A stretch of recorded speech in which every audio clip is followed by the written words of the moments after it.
Ano sila namatay? Paano ka nakaligtas? Mas malakas ako sa kanila. Gusto mong subukan. Nang marinig ang pahiwatig sa iyong mga salita, nanginginig sa galit si Goblin Changdong. Agad siyang sumigaw. Napakayabang mo namang nilalang. Hintayin mo, isusumbong talaga kita kay General Goblin para parusahan ka. Siguradong nakipagsabuatan ka sa mga tao. Dahil kung hindi, paanong ikaw lang ang nakabalik ng buhay? Wala kang panahong makipagtalo sa kanila. Tumalikod ka na para umalis. Pero hinarang ka ni Goblin Changdong kasama ang kanyang mga tauhan. Maghintay ka rito, o sumama ka sa akin kay General Goblin. Nailagay mo na ang iyong kamay sa punyal. Handa nang kumilos anumang oras. Lahat ng bagay ay may hangganan. Nang makitang paulit-ulit kang hinaharangan ng Goblin na ito, hindi mo na napigilan ang iyong sarili. Inilabas mo ang iyong punyal at sumigaw. Kung ganun, mamatay ka na. Nang makitang papalapit ka ng papalapit, nataranta si Goblin Changdong. Agad siyang sumigaw sa mga mababang ranggong Goblin sa likuran niya. Hulihin niyo para sa akin ang paslit na Goblin na yan. Natauhan ng maraming Goblin. At papalibutan ka na sana nila. Direkta mong inilabas ang iyong punyal para harapin sila. Biglang may isang matinis na boses na umalingaw-ngaw. Tigil, ako na ang bahala rito. Bago pa man makapagsalita si Goblin Changdong, agad na siyang pinigil ng shaman. At diretsyong sinabi sa'yo, sige na, pwede ka nang bumalik. Hindi ka na nagtanong pa at tumango na lang. Masaya kang umalis dala-dala ang balutan. Bumalik ka sa madilim at mamasamasang silid sa basement. Natulala si Victoria habang nakatingin sa supot na may bahid ng dugo sa iyong mga kamay. Nanginginig niyang itinanong, pumatay ka ng tao, tumango ka ng walang pag-aalinlangan. Oo, pumatay si Ching Feng. Ang dami-dami kong pinatay. Ang galing-galing ko, di ba? Sabi mo habang itinataas ang punyal na may bahid ng dugo. Umaasa kang pupurihin ka ni nanay. Pero hindi mo inaasahan na itatabig ng nanay mo ang kamay mo. Huwag mo kong hawakan. Hindi mo maintindihan kung anong ginawa mo para magalit si nanay. Pero nang makita mong nakatitig lang si nanay sa supot, bigla mong ibinuhos lahat ng nakuha mo. Buong pagmamalaki mong sinabi, para kay nanay ang lahat ng ito. Kunin mo lahat ng gusto mo, nanay. Nakaramdam ng awa at lungkot ang iyong ina. Hanggang sa makita niya ang isang pocket watch na may litrato. Nakasulat pa rito ang maligayang kaarawan. Bigla siyang napahagulgol. Nataranta ka at agad na tumakbo sa tabi ng nanay mo. At pinunasan ang kanyang mga luha. Humihikbing nagtanong si Victoria, bakit mo sila pinatay? Kasi papatayin nila si Ching Feng eh. Ano, may gustong pumatay sa'yo? May nangyari ba sa'yo? Agad na nag-alala ang tono ni Victoria. Niyakap ka niya at maingat na sinuri. Wala, malakas ako. Ayaw mo ba, nanay, na pumatay si Ching Feng? Kung ayaw ni nanay na pumatay ako, susundin mo ba ang sinasabi ko? Syempre, kung sinabi ni mama na huwag akong manggaga, hindi ako manggagaga. Paano kung gusto ka nilang saktan? Ayos lang, kaya ko namang tumakbo. Ang galing-galing ko kayang magtago. Habang tinitingnan kanyang walang kamuwang-muwang sa harap niya. Unang beses na naunawaan ni Victoria ang kahalagahan ng edukasyon. Natahimik siya sandali bago seryosong sinabi sa iyo. Ayaw ni mama na basta-basta ka nalang manggaga ng tao. Pero kung may gustong manggaga sa iyo, hindi ka rin pipigilan ni mama. Umaasa lang ako na bibigyan mo sila ng isang pagkakataon. Pagkarinig mo nito, seryoso kang tumango. Ngumiti rin si Victoria ng may kasiyahan. Kinabukasan ng umaga, pagkatapos mong mag-almusal, naghanda ka na para umalis gaya ng dati. Ngayong araw, muli kang itinalaga sa isang grupo ng mga scout. Hindi tulad ng mga pang-aasar at panunukso kahapon. Sa pagkakataong ito, wala nang insulto sa iyo. Sa pamamagitan ng mga usapan ng mga goblin sa paligid, nabuo mo na sa iyong isipan ang plano ng sahig ng malaking pugad na ito. Laging handa para sa araw na gagahin mo ang lahat ng mga goblin na ito. At itakas ang iyong ina. Samantala, sa labas ng kagubatan ng Shinien, isang grupo ng mga adventurer ang maingat, na naglalakbay sa masukal na kagubatan. Sa sandaling iyon, isang grupo ng mga goblin ang biglang tumalon mula sa mga puno. Ito ang pangkat na kinabibilangan mo. Nang makita ang mga goblin, kinuha ng lahat ang kanilang mga sandata at nakipaglaban sa mga goblin.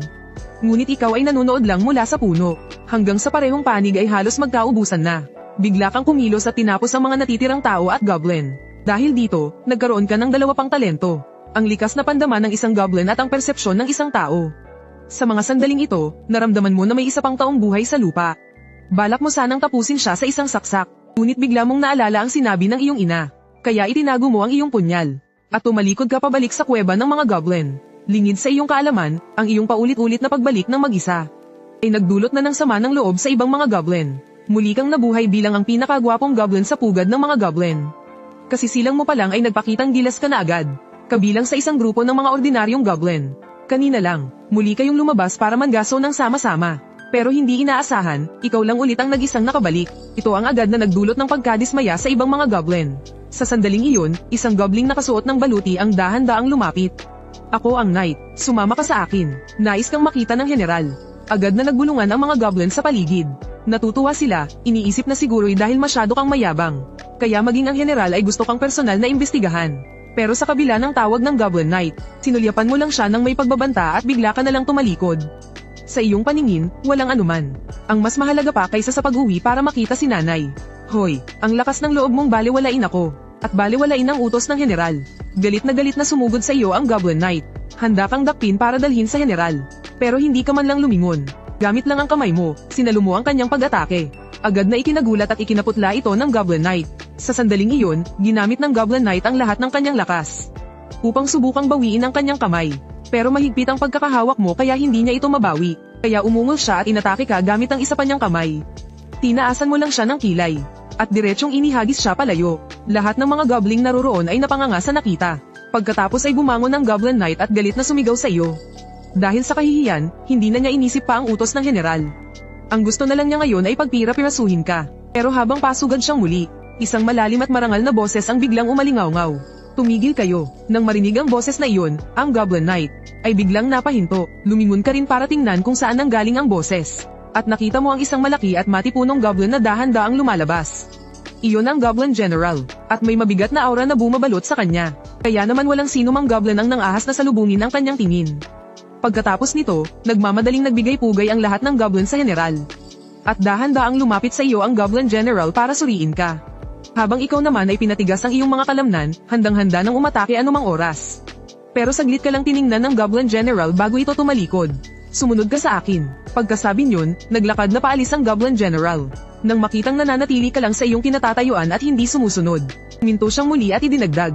Kung ayaw mong mamatay ang nanay mo, mas mabuting sundin mo ang sinasabi ko. Ang mga salitang iyon ay tila isang malakas na gamot, dahilan para mabilis na maglaho ang iyong anino.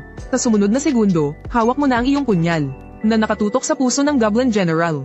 Ngunit ang punyal ay huminto lamang sa tapat ng puso nito at hindi na umusad ni Katie Ting.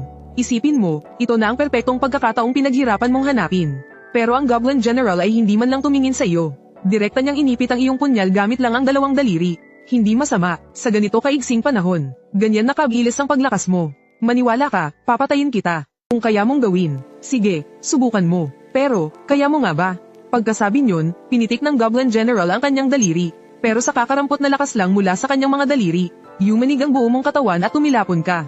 Gumulong ka ng ilang beses sa lupa, bago ka nakabangon muli. Sa mga sandaling iyon, muling narinig ang boses ng general. Kung ayaw mong mapahamak ang iyong ina, mabuti pang sumunod ka na lang ng tahimik. Sa pagkakataong ito, hindi ka na nag-alinlangan pa at sumunod ka na. Nagpatuloy kayo hanggang sa marating ang pinakatuktok ng pugad ng mga goblin. Sa hagdanan patungo sa kastilyo, nakita mo ang napakagandang hardin na puno ng mga bulaklak. Agad na pumasok sa isip mo, kung nandito lang si nanay, siguradong magugustuhan niya rito. Dahil sa pagkausyoso, yumuko ka at pumitas ng isang bulaklak. Nakita ito ng Goblin General sa iyong tabi kaya kumunat ang kanyang noo. Nang makitang pupulat ka pa ng pangalawa, hindi na nakapagtimpi ang Goblin General at nagsalita. Tama na, hindi sa akin ang mga bagay dito. Ibang tao ang nagtanim niyan. Pero parang wala kang narinig. Tuloy-tuloy ka lang sa pamimites, isa-isa. Hanggang sa hindi na nakapagpigil ang Goblin General. Bigla kanyang sinuntok sa ulo kaya ka napatigil. Ngayon, may malaki ka ng bukol sa ulo. Sinabi na sa iyong huwag pitasin. Habang hawak ang ulo mo, halatang hindi ka kumbinsido. Kung kaya mo lang siyang talunin, siguradong kanina ka pa lumaban. Nang makitang gustong-gusto mo ang mga bulaklak, biglang may iminungkahi ang Goblin General. Kung gusto mong dalhin ang mga bulaklak na iyan, subukan mo akong tamaan kahit isang beses lang. Pagkasabi niyon, seryoso siyang humalukip-kip habang nakatingin sa iyo. Ayoko, masyado kang malakas kumpara sa akin. Aba, may kinatatakutan ka rin pala. Hindi lang ako lumalaban sa mga laban na hindi ako siguradong manalo. Sakto namang, lumabas ang Goblin Knight na nanggulo sa iyo kanina. Biglang may naisip ang Goblin General. Itinuro niya ang Goblin Knight. Pwede na rin siya ang talunin mo. General, parang hindi po yata maganda yan. Hindi ba parang pang-aapi na yan sa kapwa Goblin? Kahit na iyon ang sinasabi niya. Puno ng pananabik ang kanyang mga mata. Matagal ka na niyang gustong turuan ng leksyon. Itong hambog na batang ito. Kung wala lang dito ang general, kanina ka pa niya nilabanan. Sa sandaling iyon, may kakaibang kislap na dumaan sa mga mata ng Goblin General. Kasunod nito, isang panel ang lumitaw sa kanyang harapan. Nakasulat dito ang pinagsamang lakas ninyo ng Goblin Knight. Hindi tulad ng normal na data ng Goblin Knight. Ang data mo, kumpara sa isang Goblin na kara rating pa lang. Sa growth stage ay tila napakakakaiba. Sa tuwing lumalabas siya, tumataas ang panel data ng batang ito. Talagang interesante, ang mga karaniwang nilalang, para mapataas ang lakas nila sa panel, ay kailangang dumaan sa mahabang pagsasanay. Ang batang ito, sa loob lang ng ilang araw, ay narating na ang inaabot ng ilang taon para sa iba. Para subukan ng iyong lakas, ipinaglaban ka ng Goblin General. sa Goblin Knight. Kakadeklara pa lang niya ng simula. Agad na sumugod ang Goblin Knight. Ngunit hindi ka man lang nataranta. Agad kang umatras para iwasan ang kanyang atake. Pagkatapos ay itinaas mo ang iyong kamay patungo sa Goblin Knight at naghagis ng isang malaking bola ng apoy. Pero nang tamaan ng fireball ang baluti ng Goblin Knight, nag-iwan lang ito ng bahagyang marka. Hindi man lang naapektuhan ng Goblin Knight. Walang silbi yan. Ang baluti ng Goblin Knight ay kayang labanan ng karamihan sa mga magic attack. Pagkasabi niyon, ngumisi ang Goblin Knight at muli kang inatake gamit ang kanyang espada. Kahit nasangga mo ang atake gamit ang iyong punyal, napatalsik ka pa rin dahil sa lakas ng kanyang puwersa.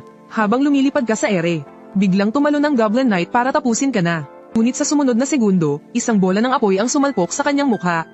Hindi man siya nasaktan ng bola ng apoy, nakaramdam naman siya ng panganib. Kaya bigla niyang itinigil ang atake at umilag. Dahil doon, sakto niyang naiwasan ang punyal na lumabas mula sa likod ng bola ng apoy. Sa mga sandaling iyon, nakaramdam siya ng matinding takot. Kung hindi siya nakailag kaagad kanina, malamang ay isa na siyang malamig na bangkay ngayon. Nagpabeya lang ako kanina, hindi na mauulit ito. Pero bago pa matapos magsalita ang Goblin Knight, napansin niyang nawala ka na. At sinimulan kang hanapin kung saan-saan. At sa gayon ay nagawang itago ang iyong sarili. Ang ganitong teknik ay hindi matututunan sa maikling panahon. Pero kapapanganak mo pa lang. Ang bagay na ito na labag sa karaniwang kaalaman, ay agad na nagpakunot noo sa Goblin General. Hinding-hindi niya maintindihan kung bakit ganoon. Samantala, nagpapatuloy pa rin ang laban. Naramdaman ng Goblin Knight ang panganib. Pero dahil hindi kanya mahanap, malapit na siyang masiraan ng bait. Kaya umuungol na lang siya sa galit. Anong klaseng galing yang pagtatago mo? Kung may tapang ka, lumabas ka at harapin mo ako. At sa sumunod na sandali, lumitaw ka na sa likuran ng Goblin Knight. Huli na ang lahat nang mapansin ka ng Goblin Knight. Kung sasaksakin na sana ng balaraw ang Goblin Knight sa kanyang katawan. Kumilos na ang Goblin General. Bigla na lang siyang lumitaw sa harap mo. At gamit lang ang isang kamay, madali niyang naharang ang iyong atake. Tama na, hanggang dito na lang. Ngunit pinigilan siya ng Goblin General. Agad kang itinulak palayo ng Goblin Knight at umungol sa iyo. Maghintay ka lang, sisiguraduhin kong pagbabayaran mo to. Hindi mo pinansin ang kanyang pagbabanta. Sa halip, tumingin ka sa Goblin General. Hindi pa siya patay. Nang makitang gusto mo talaga siyang patayin, biglang nagalit ng husto ang Goblin Knight. Magsisimula pa lang siyang magmura nang mapansin niyang nawala ka na naman. At sa sumunod na segundo, lumitaw ka sa kanyang likuran at nag-iwan ng isang mababaw na sugat sa kanyang leeg. Dahil sa pakiramdam na napahiya, ang Goblin Knight ay sumigaw na papatayin ka niya. Pero sinigawan siya ng Goblin General na umurong. Hindi naglakas loob ang Goblin Knight na suwayin ang utos ng General. Habang umaatres, binigyan kanya ng masamang tingin. Pero hindi niya napansin na may tumutulo mula sa kanyang leeg. Tila may halo ang dugong iyon. Nang makalayo na ang Goblin Knight, sakalang dahan-daang nagsalita ang General para magtanong. Bakit hindi ka tumigil? Gusto mo ba siyang patayin? Bakit naman ako titigil? May mali ba sa pagpatay sa kanya? Di ba sa isang laban, panalo ka lang kapag patay na ang kalaban? Iyan ba ang paraan mo para mabuhay? Anong paraan ng pagkabuhay? Ang alam ko lang, kung gusto kong mabuhay, kailangan kong patayin ang lahat ng banta sa akin. Sa pagkarinig sa mga salitang hindi angkop sa iyong edad, malalim na napabuntong hininga ang Goblin General. Pagkatapos ay ikinaway niya ang kanyang kamay. Sige, umalis ka na. Dalhin mo ang mga bulaklak na pinitas mo at lisanin ang lugar na ito. Simula ngayon, kailangan mong pumunta rito araw-araw. Ako ang magtuturo sa iyo ng mga pamamaraan sa pakikipaglaban. Madali lang